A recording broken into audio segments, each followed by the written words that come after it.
শাকিব খানের উড়াধরা গানের পর এবার 12টা বাজলো দুষ্টু কোকিল গানেরও।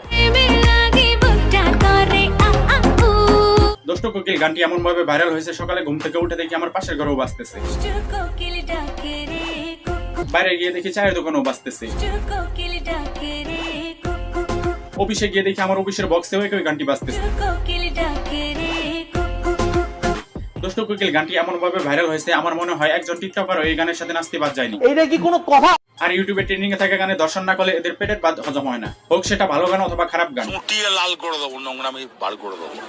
আর আজকে এই গান দর্শনকারী টিকটকারদের নিয়ে খেলা হবে, একটু ধৈর্য ধরুন। ইন্ট্রোটা আগে দিই, তারপরে খেলাটা দেখুন।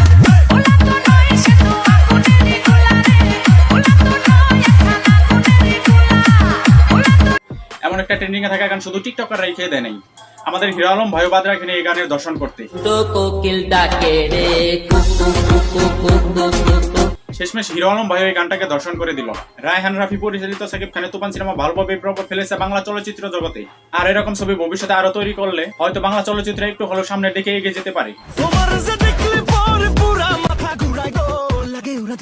হ্যাঁ, টিকটকারদের এই সকল ডান্স দেখলে চ্যাংড়া থেকে পুরো সকলেরই মাথা নষ্ট হয়ে যায়, বিশেষ করে তাদের পোশাক দেখলে। এই গানটি ভাইরাল হওয়ার পরে টিকটকার এমন ভাবে ভিডিও বানাচ্ছে যে সকল টিকটকারদের ভিডিও ছাগলও দেখে না। আর মূল কথা হলো তাদের ভিউয়ার ফলোয়ার কামানোর ধান্দা। কথা কি ক্লিয়ার না ভেজাল আছে? টিকটকাররা প্রতিনিয়ত ভালো ভালো গানে দর্শন করে ছেড়ে দিচ্ছে, আর আমরা তাদের রোস্ট করলেই সমস্যা। আগে ভাই নিজেরা ভালো হন, তারপরে রোস্টারদের থামাতে আসেন।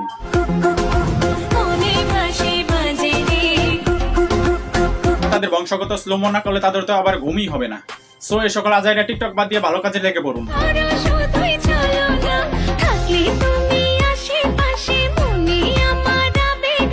আজকে ভিডিও পর্যন্ত। ভিডিওটি কেমন হলো কমেন্টস করুন, ভিডিওটি ভালো লাগলে লাইক করুন, পেজ হলে ফলো করুন, আর আমার চ্যানেলে নতুন হলে সাবস্ক্রাইব করুন।